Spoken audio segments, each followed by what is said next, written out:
La licenciada Cristina Fernioc es licenciada en óptica oftálmica por la Universidad de Morón, profesora titular regular de la asignatura Adaptación de lentes de contacto de la carrera de licenciatura en óptica oftálmica de la Universidad de Morón. Es miembro FIACLE de IACLE, Asociación Internacional de Educadores de Lentes de Contacto. Es también coautora del libro Adaptación de lentes de contacto blandos tóricos y rígidos. Patricia Magnelli es licenciada en óptica oftálmica, optómetra, óptica técnica especializada en lentes de contacto, es directora de la carrera de óptico técnico universitario, licenciatura en óptica oftálmica de la Universidad de Morón. Es docente de las cátedras de adaptación de lentes de contacto, anatomía y fisiología del aparato visual, ortóptica y ejercicio profesional de la carrera de licenciatura en óptica oftálmica de la Universidad de Morón. Es también miembro FIACLE de IACLE, Asociación Internacional de Educadores en Lentes de Contacto, y es coautora del libro Adaptación de lentes de contacto, blandos tóricos y rígidos. Adelante, Patricia. Ahí ponemos. Hola a todos, un placer estar acá compartiendo con ustedes este ciclo de capacitación del COPVAC. Acá estamos esperando que Cristina también se pueda unir, que están peleando con una actualización, pero bueno, lo va a lograr. El tema de hoy es superficie ocular anterior y eventos adversos, como lo has dicho, con el uso de lentes de contacto. Y lo que queríamos comentar acá son los pasos de la adaptación, ¿verdad? Que en todas las adaptaciones de lentes de contacto tenemos que realizar todos los pasos, aún en las lentes de contacto que son de uso programado, en las lentes de contacto que son cosméticas, porque muchos dicen, las vendemos y no las adaptamos. Y en realidad, siempre estamos luchando para que adapten estas lentes de contacto, que no se vendan una lente de color, necesito, no, tenemos que seguir todos los pasos. ¿Por qué? Porque es muy importante conocer mediante la anamnesis para qué la necesita, eso ya son todos los pasos que necesitamos, cuándo lo va a utilizar, qué va a ocurrir y todo. Medir y examinar las curvas corneales, yo me detengo ahí, ¿por qué? Porque muchos dicen, no las medí, otros dicen, y no, porque viene una sola base de lente de contacto blandas de uso programado, coloco directamente esa lente, si va bien, ya está. Pero es tan importante medir y examinar, y es tan importante que nosotros podamos realizarla, porque yo veo que algunos delegan, por favor, me tomás los radios de curvatura de acá, utilizan un queratorrefractómetro y pueden llegar a verificar, bueno, esta es la tirita o le anoto los radios, radio horizontal, radio vertical. ¿Y qué pasa acá? Nos encontramos de que bueno, perdemos un montón de información que nos da el equipo. El equipo, sea oftalmómetro, queratómetro, con círculos, con escalera, con rectángulo. Y de ahí, ¿qué es lo que estamos observando? Si hay alguna alteración en esas imágenes que se reflejan en córnea. Y ahí es donde queremos ver realmente, examinar. Queremos ver si los ejes están ortogonales realmente, porque a veces un oftalmómetro mide en horizontal, vertical, y ahí, pero tenemos que examinar la cantidad de astigmatismo, el eje del astigmatismo, si coincide con el de la receta. Eso es algo importante, es decir, siempre tratamos de inculcar a los alumnos, por favor, no deleguen eso, miren, observen esas imágenes que se reflejan en córnea, por si hay alguna alteración de lágrima. Si hay una degeneración marginal pelúcida, podemos encontrar algunas miras borrosas. Y bueno, o notar horizontal y vertical es perfecto, pero de esta manera no podemos, si no lo observamos nosotros como profesionales, directamente no podemos hacer las cosas bien, encontrar algo que pase ahí. Con respecto a la agudeza visual, bueno, vamos a verificar la prescripción, esto es algo que ustedes ya todos conocen, examinar el segmento anterior, lámpara de hendidura para mí es fundamental, porque vamos a ver sobre qué superficie vamos a trabajar, calcular la curva, el diámetro de las lentes es otro de los pasos. Una vez que la calculo, pruebo la lente y corroboramos el centrado, el movimiento, el diámetro. Seguimos con la sobrerefracción, solicitamos la lente. Me detengo en enseñanza. ¿Por qué? Porque veo que muchos entregan directamente un papelito, no lo sientan con toda la paciencia que nosotros siempre sentamos a los usuarios, le informamos, le decimos, le anotamos, verificamos qué tipo de personalidad tiene cada uno como para ver qué hacemos. Y bueno, eso hacemos mucho hincapié. Y sí, en los controles posteriores es algo que tenemos que estar muy atentos. ¿Por qué? Porque hay muchas personas que no usan más las lentes porque le ardió el ojo, porque le molestó, porque entonces abandonan el uso de la lente de contacto, y hay mucho abandono, pero porque no hacemos esos controles posteriores. Y en los controles posteriores siempre estamos atentos en remarcarle bien qué día tiene que venir, cuándo tiene que venir. En niños tenemos vacaciones de verano y vacaciones de invierno. Y en adultos tenemos, por ejemplo, ahora los que vienen en primavera, para otoño venís nuevamente, cada 6 meses. Cumplen, muchos cumplen, otros sabemos que no, pero si no al año estamos llamándolos por teléfono, viendo a ver qué es lo que está, qué es lo que pasa, por qué no viene, que ya pasó un año, que no hicimos control. Y que bueno, hay muchos eventos adversos que pueden ocurrir sin síntomas y tenemos que estar atentos. De esos eventos adversos tenemos el producido por hipoxia. Y ahora vamos a hablar de todo este tipo de eventos. Tenemos el del roce mecánico, ¿sí? Una conjuntivitis papilar, una lesión epitelial, ahora lo veremos con detalles. Una queratitis, donde vamos a tener tinciones, teñidos o erosiones corneales. ¿Sí? Infecciones también que pueden ser microbianas, virósicas por protozoa, cantamoeba. Es algo que tenemos que estar muy atentos dentro de la enseñanza, indicarle que el agua contaminada puede producir alteraciones corneales y estar atentos a eso, justamente a el buen uso de la lente. No queremos que se vayan, queremos que estén ahí, atentos a eso. Alteraciones por hipoxia, vamos a comentarles este caso, por ejemplo. Acá tenemos un edema corneal, pero este es agudo. Yo he visto edemas así, corneales agudos, he visto personas que se han hecho las uñas largas y que no se pudieron sacar la lente durante un evento, un fin de semana súper largo, tuvieron un casamiento, esta señora tuvo un casamiento y en el momento de sacarla no pudo y estuvo 4 noches ese fin de semana largo, 4 días enteros con la lente. Llegó a la óptica, no veo, sacame la lente, no me la puedo sacar, y ahí se encontró que encontramos todos esos pliegues, todo eh, el orden del estroma, que tiene que estar todas las fibrillas bien ordenadas para tener esa transparencia corneal, se encontraban todas así arrugadas. Entonces, ¿qué pasó acá? Prácticamente al retirar el lente, lo vimos así, el primer edema corneal que veo así, corriendo al oftalmólogo, por favor, pida turno, que esto, y después a la tarde viene, no pude conseguir turno con el oftalmólogo y ya estaba no resuelto un 100%, pero ya había cambiado el aspecto totalmente, no se encontraba en ese desorden en las fibrillas. Así que el oxígeno es lo que necesitaba esta persona. Con muchos síntomas el edema, este es muy agudo, pero el agudo ya, bueno, humo, neblina, no se ve nada, algo está pasando. Y también tenemos los edemas que son crónicos, vamos a llamarlos así, que se van a presentar con estrías corneales, como en este caso tenemos una imagen muy magnificada. No sé si se ve el cursor que estoy marcando.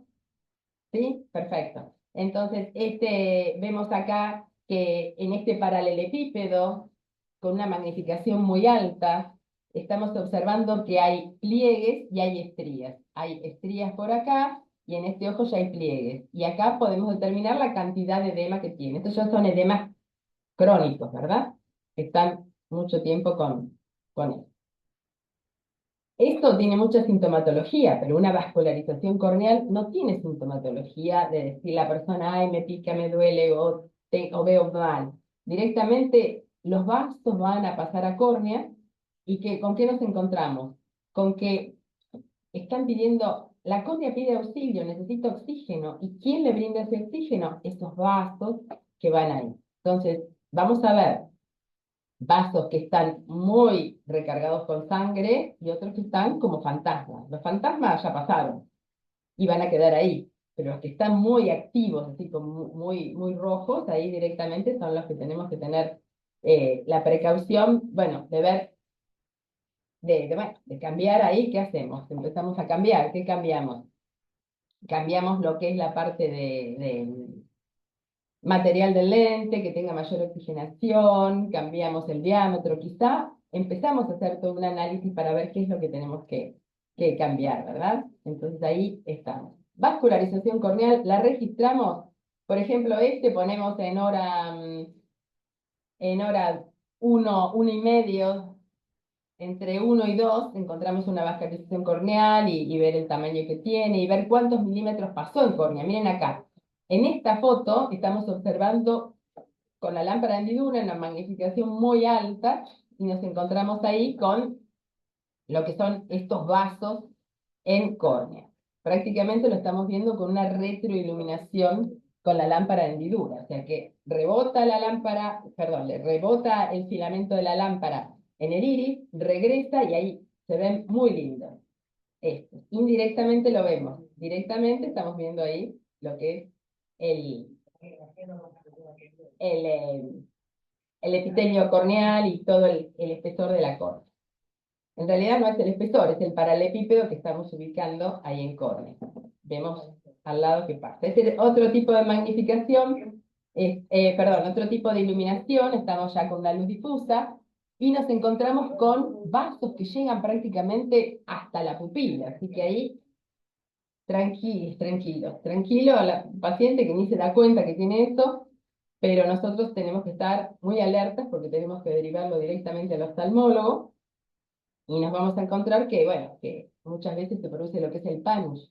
Empieza a proliferar tejido y ese tejido que prolifera alrededor de los vasos se pone más blanquecina esa córnea, ¿verdad? Entonces esto es algo que tenemos que estar atentos. Me pasó muchos casos con lentes de contacto blandas y rígidas, con muchas horas de uso, con muchos,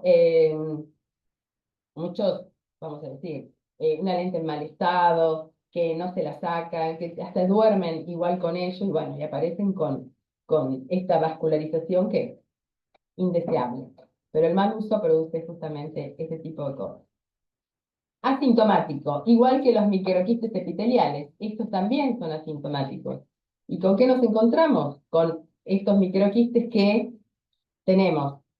Si acá podemos llegar a ver la córnea, que la estamos ubicando de esta manera, con el estroma, y estas son las células epiteliales. Fíjense, murió una célula y va migrando a la superficie. Este problema por falta de oxigenación me ha pasado en muchas ocasiones. Una vez que lo conocí a los microquistes, ahí los empecé a buscar. Porque si no decía, son burbujitas que están debajo de la lente. No, pueden ser bolas de mucina, la misma lágrima y todo, pero son esas microquistes que se llegan a observar, no se mueven, no se deslizan, no son hoyuelos, porque muchas veces son como, esa burbuja hace como una presión en el epitelio corneal y produce un hoyuelo, una depresión. En este caso vemos células muertas. Y en estas células muertas nos encontramos de que, bueno, lo vamos a ver así, con lámpara de hendidura. No tiene síntomas. Yo miro con la lámpara y le digo, ¿dormiste con la lente? Sí, dormí con la lente, hace una semana que estoy durmiendo. ¿Y qué pasa? No me la quiero sacar porque si no a la noche me tengo que levantar y no veo. En la otra que me decía, no, tengo mi bebé que me tengo que levantar a cada rato y no lo veo si no me dejo la lente. Y bueno, un montón de excusas que ponen como para seguir, pero esto es lo que tenemos que tener presente. Vemos el microquiste, bolitas muy pequeñas, microquistes, como dicen acá, con un fenómeno muy importante que es el fenómeno de la iluminación revertida. Miren acá, magnificación súper alta. Acá estoy con una magnificación de 40. Me encuentro en esta primera imagen con un microquiste. Lo ilumino. Cuando lo ilumino me da sombra y acá luz. Entonces, en este caso, lo que yo tengo acá es este microquiste. ¿Por qué? Porque viene la luz desde la derecha y veo enseguida en ese quiste que hay una sombra. Entonces ya directamente sé que es el microquiste. He llegado a contar como 20 y pico de microquistes y un oftalmólogo, usuario de lentes de contacto que no se quería quitar las lentes, directamente me decía, contame los microquistes a ver cuántos dan. No, no te los voy a contar. No hay que dormir con la lente, no se puede.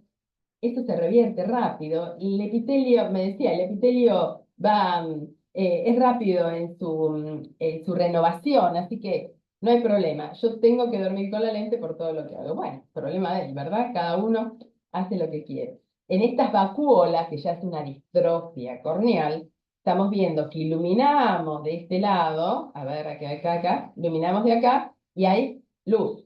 Entonces, esto ya es una distrofia corneal. Así que por eso ahí, ¿cómo podemos identificarlos? Con esa iluminación revertida. Fíjense acá hay poquitos, uno, dos, tres, cuatro.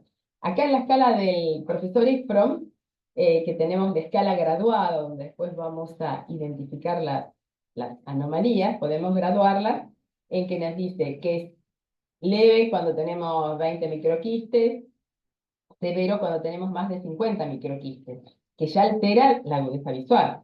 No tenemos que llegar a los 50 microquistes, pero si no lo observamos con lámpara, si no vemos realmente que tiene esto, el usuario sigue utilizando mal la lente y alterando la córnea con estas células muertas. Así que en este caso, ¿saben lo que dice el protocolo? 50 microquistes ya es muy grave. No tenemos que llegar a los 50. Así que yo diría, un microquiste, listo. Cambio la lente con mayor oxigenación, le insisto como para que no duerma con ella y ahí estamos atentos a todo esto. Así que microquistes, tenemos que detectarlos y tenemos que justamente hacer la recomendación necesaria. ¿Por qué? Porque no tiene síntomas y estamos molestando la córnea. Fíjense que todos estos eventos que he mencionado, del edema, de la vascularización, de los microquistes, son todos producidos por hipoxia, no van todos juntos. Se oxigena, no recibe oxígeno en la córnea y puede pasar un evento, dos eventos, tres eventos. Es decir, es muy raro ver todo junto, ¿verdad? Todos esos eventos juntos, aunque puede pasar. Acá vamos a hablar de alteraciones oculares por el roce mecánico. La lente tiene una superficie, ¿verdad? Que según el módulo de elasticidad, según el material, según el diseño, puede tener un roce. Y hay personas con, bueno, estos problemas inmunológicos que vemos de la conjuntivitis papilar, nos encontramos con que en todos los casos debemos evertir el párpado, ¿verdad? Y al evertir el párpado, ¿con qué nos encontramos? Con esta inflamación, con estas papilas. Al párpado lo tenemos que ver como una seda, con esos vasos esas, vamos a decir, esos vasos cortos, esos vasos largos que podemos observar, pero tienen que ser muy sedosos. Si está englobado, tiene algún tipo de problema o aparecen esas papilas inflamadas, directamente tenemos que intervenir, ¿verdad? La lente no va a funcionar bien. Fíjense, el ojo está perfecto y al vertir el párpado nos encontramos con esto. Fíjense que al vertir el párpado con luz blanca y fíjense con fluoresceína y luz azul, cómo podemos ver cómo esa fluoresceína pasa, está alojada en el medio de las papilas. En este caso, una paciente, fíjense, la zona derecha, bien lisa, divina, y en este caso la zona nasal, ahí con un montón de papilas. Por supuesto, que el médico haga todo su... Acá también, acá le estaba con fluoresceína que se ve esta imagen, acá hay otro caso que no se ve tantas papilas, pero sí se ve muy, muy congestionado. Todo eso produce secreción, y esa secreción, ¿qué es lo que pasa? ¿No? Va a manchar el lente, y el lente lo vamos a ver como que se va hacia arriba. Vienen muchas veces, uy, ¿cuánto hace que no te cambiaste el lente? Y ya van más de 2 años, algunos 3 también, y nos encontramos con que el lente se mueve, no, porque ya está flojo, y el lente no está flojo. El lente cambió las características, está como con depósitos y aparte después inflama todo ese párpado superior. Y al inflamar el párpado superior, bueno, es lo que tenemos que ver. Acá, con Cristina, que parece que no puede ingresar, siempre está, ella, es decir, está haciendo hincapié de que vaya al oftalmólogo, pero siempre hablamos, ¿qué es lo que estamos conversando? Conversamos de que realmente las personas necesitan utilizar el lente de contacto aún con estas papilas. Y estas papilas no se van en 2 minutos, demoran en irse. ¿Demoran cuánto? A veces meses y meses y meses, y tenemos que hacer cambios con una lente rígida gas permeable, tenemos que hacer cambios con una lente. Yo en estos casos, cuando necesitan usarla, después de haber hecho todo el tratamiento, les digo que, aunque no llegue a la corrección, que usen lentes diarias. O sea, que durante el día la tenga y a la noche las reemplace. Y de esa forma, durante el día, algo puede utilizar. Pero bueno, son eventos que se ven y hay que mirarlos. Hay que buscarlos, vertiendo el párpado. Aquí tenemos otro, que es la lesión epitelial superior, que es esta lesión que vemos en la zona superior de, de la córnea, en forma arqueada. Vemos como una manchita gris, pero si la teñimos, tiñe. Cuando me lo contaron realmente que existía este tipo de patología, de este tipo de alteración en córnea, la empecé a buscar. Miren para abajo, lámpara, y ahí encontré varios casos con este tipo de lesión epitelial. Quizás se me habrán pasado muchos porque no los buscaba, pero en este caso, al buscar todos estos eventos adversos que conozco, trato de ver si realmente tienen. Viene con síntomas, en algunos casos muy leves. No, de repente siento la sensación de tener algo, pero bueno, hay gente que se conforma. Debe ser porque estoy mucho tiempo en la computadora. Siempre ponen alguna excusa, ¿verdad? Hacen ese tipo de cosas. Entonces acá lo que tenemos que estar presente de observarlo. Fíjense acá con fluoresceína, luz azul, cómo se ve. Una lesión en córnea. ¿Mm? Entonces, ¿qué es lo que pasa acá? Tenemos que cambiar diseño, tenemos que cambiar diámetro, tenemos que cambiar algo porque esto es una acción, está alterado. Un oportunista puede aparecer por ahí y hacer complicaciones, ¿verdad? Otras complicaciones. Entonces, lo correcto acá sería encontrar ese tipo de problemas, ver por qué pasó esto. A veces es la tensión del párpado. En un nene era un párpado súper tenso y una lente con una miopía muy alta y tocaba siempre esa zona. Esa topografía corneal que tiene ahí, o por esa topografía pueden aparecer estos eventos. Busquémoslos y miremos ahí qué puede hacer. No tenemos lámpara porque, bueno, muchos dirán, fluoresceína. La fluoresceína no puede faltar en el gabinete de lentes de contacto. Si estamos adaptando lentes de contacto, fluoresceína hay que usarla, no se puede. Hay otro tinte que es el verde lisamina, que ahora se los voy a comentar, pero bueno, si no tenemos verde lisamina, no importa, estamos haciendo otro tipo de evaluación, pero sí la parte de fluoresceína, sí o sí. Y hay otra que, bueno, es muy también característica de las lentes de contacto blandas. También es un proceso inmunológico, ¿no? Hay gente que usa una lente rota, recortada con tijera y no le pasa nada, y otros que apenas tienen un depósito ya empieza con todas las complicaciones. Fíjense acá, le hacemos mirar hacia abajo y ahí vemos ese ramillete que aparece en la parte superior, por eso es límbica superior. Afecta también un poquito a la parte superior de la córnea y bueno, y ahí tenemos que se resuelve fácil, no es como la conjuntivitis papilar, que al invertir el párpado vemos, sino que esto tiene con medicación, derivación al oftalmólogo y la medicación correspondiente. Y bueno, acá esto era por ese roce mecánico, podemos seguir, pero también vamos a encontrarnos con que pueden aparecer queratitis. Y queratitis es algo, hay llamadas tinción corneal, llamadas teñido corneal, llamados erosión corneal. Hay muchas formas de llamar a la queratitis, ¿verdad? Hasta las úlceras. Pueden ser traumáticas, un cuerpo extraño, por ejemplo, por exposición, que no cierra bien los párpados, ahí también tenemos esa deshidratación, que aparece esa tinción corneal o esa queratitis, alérgica o tóxica también. Fíjense en este caso, donde está la flecha roja, nos encontramos con una fluoresceína, por supuesto, magnificación muy alta. Si ven, esta es la córnea, a ver, acá, esta es toda la córnea, y acá vemos este puntillado, y ese puntillado generalizado, ¿qué significa? Una reacción química, una toxicidad por los líquidos, una toxicidad puede ser porque no se lavó las manos, o no se enjuagó bien las manos y quedó jabón, por lavarse la cabeza con shampoo y quedar ese tipo, un shampoo que entra a los ojos y que puede pasar esto. Esto es bien típico, puntillado muy finito, muy pequeñito, y todo lo que es muy generalizado. En este caso, fíjense que acá tenemos esta córnea con anillos intracorneales, un queratocono, y al retirar el lente, ¿qué apareció? Pum, pum, o esto ya es traumático, un roce mecánico, quizá estaba manchada la lente en esa zona, o algo que pudo ser. Una vez que encontramos esto, ahí que no utilice la lente, y ahí vamos directamente a informar, bueno, a que se recupere todo ese epitelio y ver que seguir con la adaptación. Ahí está la erosión y ahí está.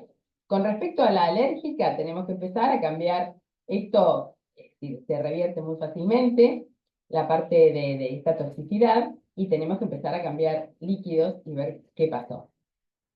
Y acá tenemos en esta escala también diferentes tipos de queratitis en diferentes lugares, hasta úlceras porque son más profundas. Y ahí son tinciones. Fluoresceína, sí o sí. Fluoresceína en esta tinción por deshidratación aquí en la zona, en hora 6, vamos a llamar, en esta zona, nos encontramos que puede ser también un mal parpadeo, ¿no? Que no llegue a cubrir toda esa zona de acá, que parpadea hasta aquí, nada más, y esta zona no va. Muchas veces la lente gruesa, muchas veces una lente que tiene, vamos a decir, efecto prismático, o sea, una tórica, y nos encontramos que hay una deshidratación acá.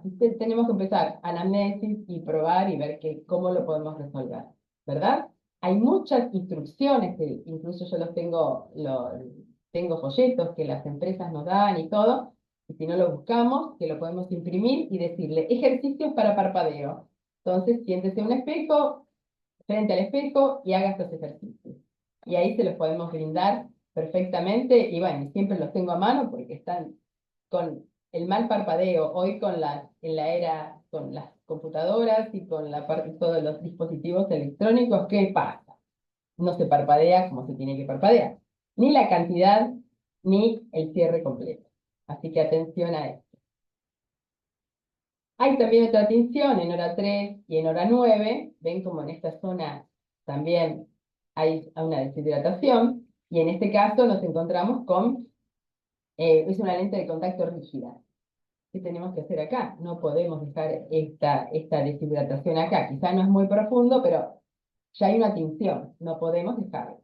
Repito, un oportunista puede llegar a complicar todo lo que es el metabolismo corneal. Entonces acá lo que necesitamos es cambiar la lente. Esta es una lente rígida negativa muy alta, entonces el párpado no llega a bañar o a lubricar toda esa zona de la lente, ese borde. Entonces, bueno, vemos de cambiar el diámetro, vemos de cambiar el espesor, vemos de cambiar la lente como para lograr integridad corneal, que es lo que buscamos en toda lente de contacto.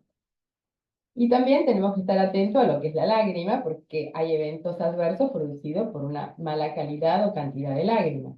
Entonces, estar muy atentos al prisma lagrimal, el prisma, el menisco, tenemos que estar observándolo. Entonces, siempre le digo a los chicos cuando empiezan, los alumnos saben que cuando están, que miren a los ojos. Cuando están haciendo una anamnesis, que miren muchos detalles, pero uno de ellos es el prisma lagrimal.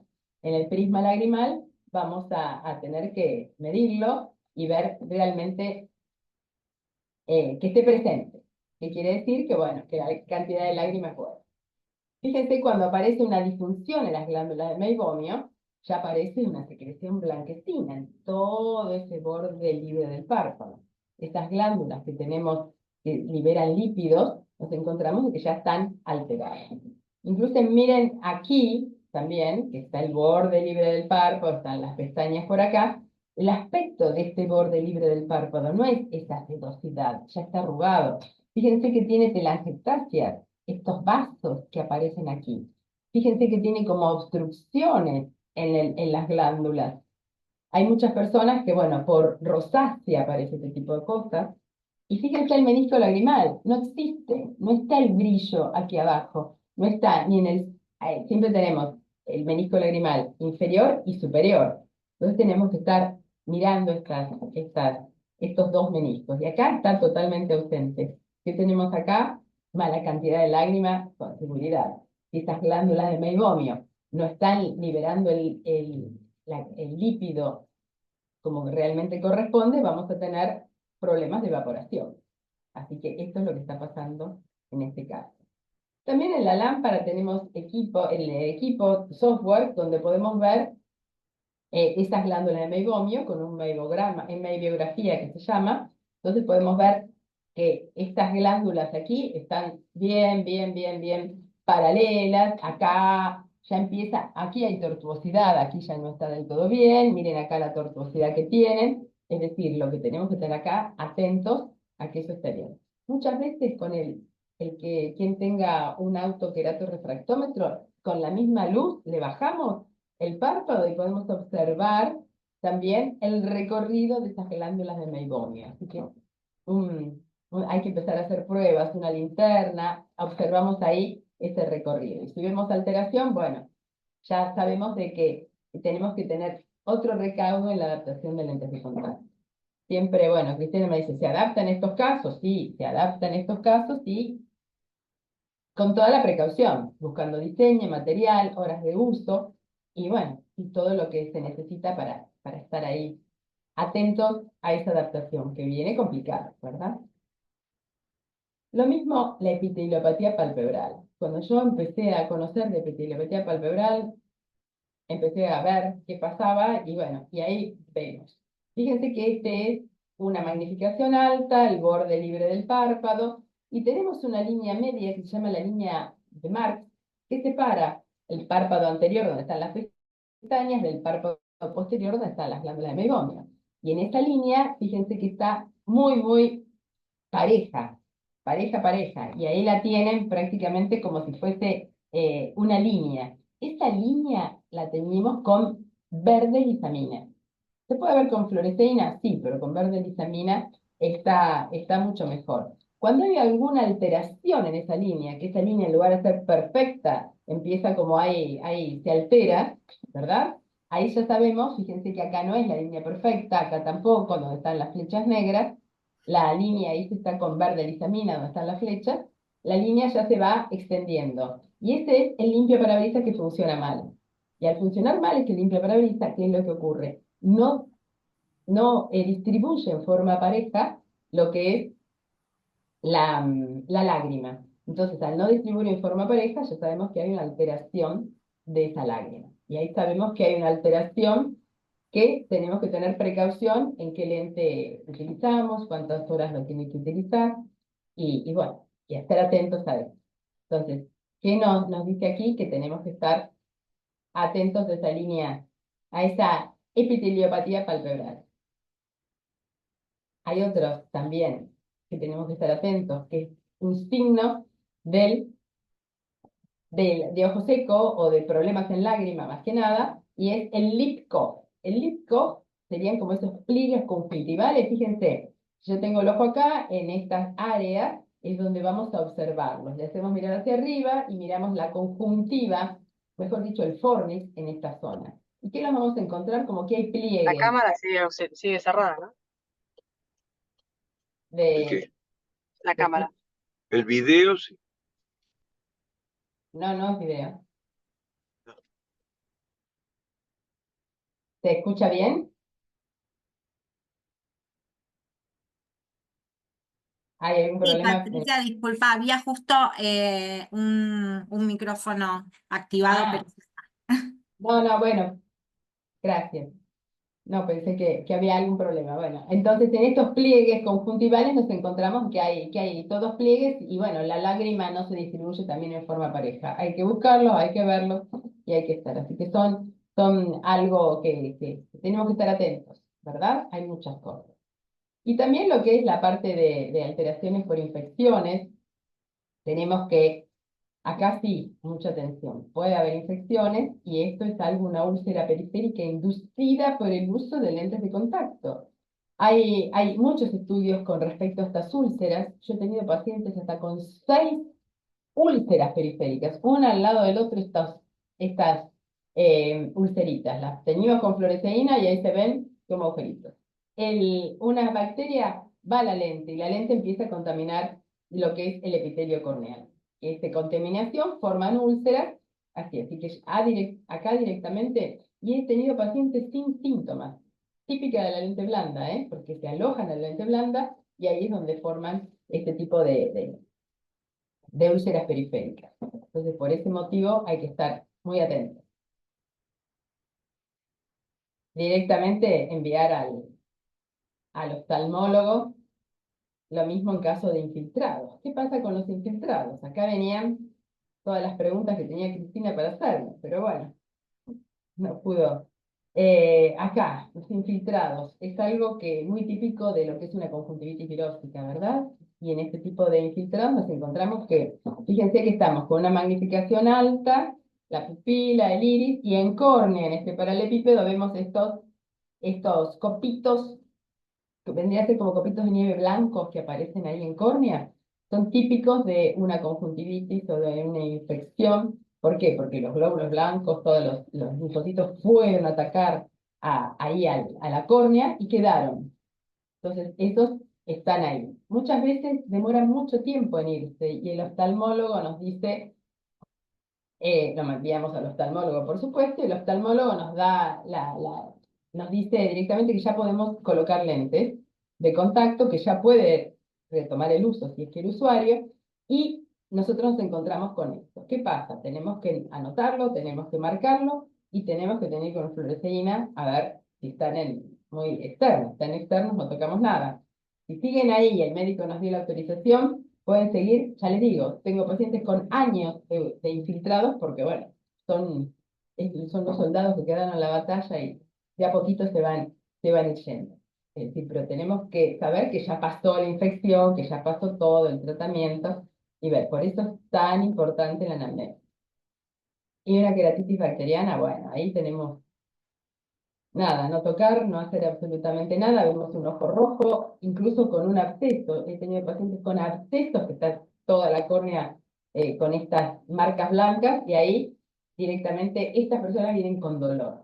Cuando hay dolor en una adaptación de lentes de contacto, tenemos que derivar y ver qué es lo que pasa. El dolor no puede tener molestia, algo que, una pestaña hacia adentro, algo, no sé, algo que pueda pasar, sí, pero esto es re peligroso. Por eso, la exploración del segmento anterior y anexos oculares, necesitamos la lámpara de hendidura en toda adaptación de lentes de contacto, ¿verdad? Esto es algo que no podemos dejar yo me parece que estoy ciega, porque antes de colocar la lente quiero ver cómo está el ojo. Para controlar la adaptación, quiero ver cómo queda la adaptación. Y en cada control, 6 meses, un año, depende cuando regrese o cuando podamos hacerlo regresar, ahí es donde tenemos que estar atentos en qué pasa. Y siempre les damos a los chicos también las escalas graduadas para que puedan llegar a identificar en el registro, poner directamente la escala graduada del CSLRU, la del profesor Nathan Efron. Tenemos escalas del 1 al 4, donde hay una alteración normal a una alteración muy severa, ¿verdad? Grado 1, grado 2, grado 3, y ahí vamos registrando. La verdad que son muy útiles, hay muchas aplicaciones que la tienen. Siempre la tenemos pegada ahí en la lámpara como para que puedan llegar a identificar y a registrar anomalías. Son muy útiles. Y el registro, como les decía, siempre le damos como un papel que está pegado ahí en la lámpara, que empiecen los alumnos a mirar desde afuera hacia adentro. Entonces empezamos por párpados, pestañas. Por ejemplo, tiene una blefaritis grado 1. Por ejemplo, en el ojo derecho, ¿no? Que ponemos acá. Y en el ojo izquierdo, nada, todo normal, lo anotamos. Si no lo registramos que está todo normal, ¿qué pasa? Vamos a pensar que quizá no lo observamos en el control, ¿verdad? Entonces, si alguna vez, compañeros, agarra una ficha, tenemos que saber que revisamos los párpados, revisamos los puntos lagrimales, que están libres, que la lágrima va a drenar perfecto.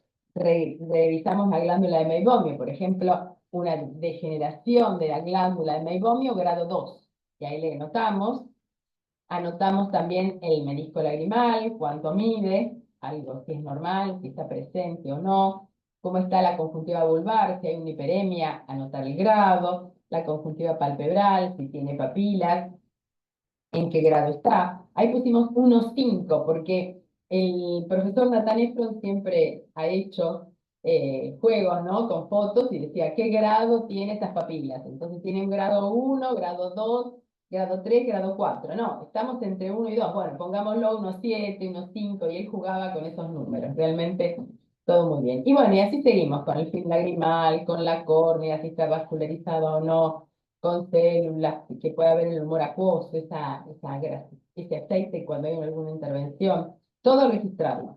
Cómo está el iris, que puede haber alguna hiperplasia, que es algún, no podemos decir tumor, pero sí un acúmulo de tejido.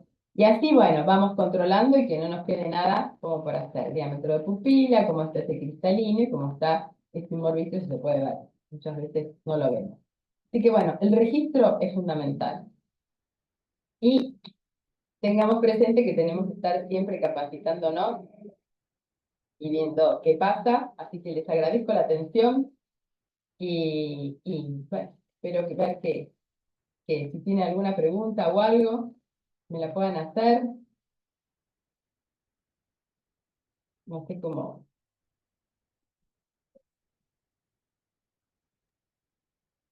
Bueno, en el chat no tenemos ninguna pregunta. No sé si alguien quiere hacer una consulta, directamente puede activar el micrófono y hacerla.